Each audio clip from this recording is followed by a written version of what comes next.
মহিলাদের আলায় পড়লে জীবন ধ্বংস হবে, কথা সত্য। মহিলা এমন একটা জাতি যে তাৎক্ষণিক কথা পরিবর্তন করতে পারে। এই বোকা ছেলে, তোমাকে যেই অদা দিয়েছে সময়ে সময়ে জেনার সাথে লিপ্ত হবে, ওই অদাই কালকে তোমাকে ভঙ্গ করে বিপদে ফেলে তোমাকে কোর্টে জেলে উঠাবে। তুমি সাবধান থেকো। তোমাকে আরো সতর্ক করছি, আজকের পরে তোমার মোবাইলে যেন কোনো মেয়ের নাম্বার আর না থাকে, কোনো মেয়ের সাথে যেন আর তোমার কথা না হয়। তুমি জেনার প্রতিশ্রুতি দিয়ে তার সাথে চলছ।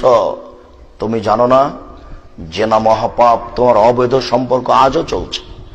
এই নারী তোমার ইহকাল ধ্বংস করবে, পরকাল ধ্বংস করবে, তোমার বংশকে ধ্বংস করবে, তোমার জাতিকে ধ্বংস করবে, তোমার বাপকে ডুবাবে, তোমার মাকে ডুবাবে, তোমার বংশকে ডুবাবে। তোমার সাথে কথা উল্টিয়ে দিয়ে কালকে তোমাকে জেলে দিবে। এর নাম নারী। আয় বোকা ছেলে, তুমি এখনো হিসাব করে দেখো, যেই মেয়েটা এখনই সব দরজা বন্ধ করে দিল জেনা করার জন্য, সে মেয়েটাই বলছে যে হাই তালাক, তুমি আমার সাথে জেনায় লিপ্ত হও।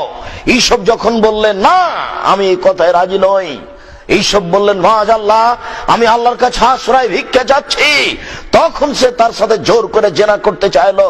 সে পিছন দিকে জামা ধরে টান দিল, হাতে তার জামা ছিঁড়ে থেকে গেল। তিনি আগে আগে বের হলেন। বের হওয়ার সাথে সাথে জুলাইখা কথা উল্টিয়ে দিয়ে বলল, আরে শোনেন, এই তো আপনার বাড়ির মানুষ, আপনি একে রেখেছেন, খাওয়াচ্ছেন, সে আপনার স্ত্রীর সাথে অন্যায় করতে চাই, এর কি শাস্তি হতে পারে? ও অন্যায় করতে চেয়েছিল, সেই তো অন্যায় করার জন্য অনেক কিছু কলা কৌশল করেছে। সে সব দরজাগুলো বন্ধ করেছে। ঘরের মধ্যে ঘর ছিল, বিশাল ঘর, তার মধ্যে ছোট ঘর ছিল, রাজার ঘর, তাদের তো ভিন্ন বসবাস হবেই, এটা হওয়াই স্বাভাবিক। সব দরজা বন্ধ করে দিয়েই সে অন্যায় বসেছে।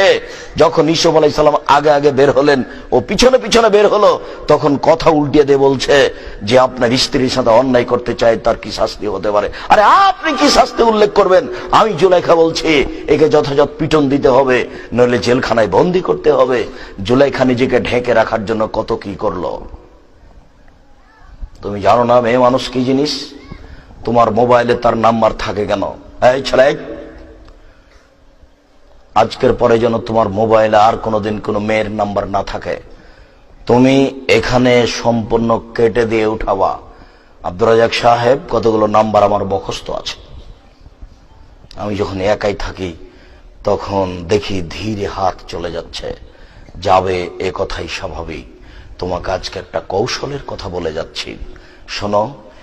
আজকে যখন তুমি রাত্রে ঘুমাবা, তুমি মোবাইলটা লক করে শুয়ে গেছো, কিন্তু কিছুক্ষণ পরে দেখছো তোমার হাতটা ঠিকই মোবাইলে চলে গেল, লকটা খুলেও দিয়েছ, তুমি এখন নাম্বার টিপছ। এরকম একটা পর্যায়ে যখন আসবে, তখন তুমি লাফ দিয়ে উঠে ল্যাপটপ ফেলে দিয়ে তুমি ঘরের বাইরে চলে আসো, আর তুমি মুখে বলো, তোমার মুখে লাথি মারি, আর পাটা তুমি পায়ের মাটির উপরে এভাবে ঘষটাতে থাকো, কচলাতে, তোমার মুখ আমি লাথি মারি, ছি ছি, তোমার মুখ আমি থুতু মারি, নাউজুবিল্লাহ মিন জালিক, আমি ওয়াদা করেছি আমি তার সাথে আর কথা বলবো না। শয়তান, তুই চলে এসেছিস, এই শয়তান, তোর মুখ আমি লাথি মারি, এই শয়তান, তোর মুখ আমি লাথি মারি, নাউজুবিল্লাহ মিন জালিক, নাউজুবিল্লাহ মিন জালিক, নাউজুবিল্লাহ মিন জালিক, ছি ছি, থু থু, তোর মুখে আমি থুতু মারি, ও মানে শয়তান চলে এসেছে। তুমি 2-1 মিনিট পরে দেখবা ঠান্ডা হয়ে গেছে।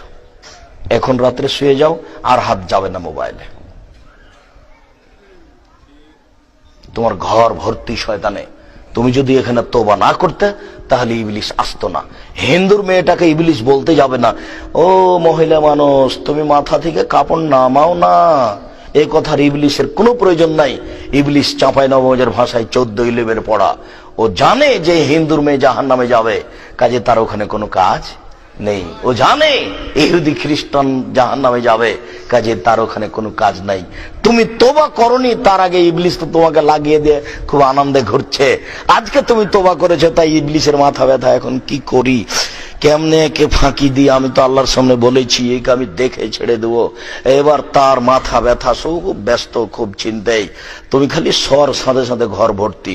ও এসে বলছে, ও এসে বলছে, খালি তোমার মাথায় বলছে কি করি। তার সাথে কথা বলাই লাগে, একটু বলি না, একটু বলবো, কি করি। এসব শয়তান করাচ্ছে।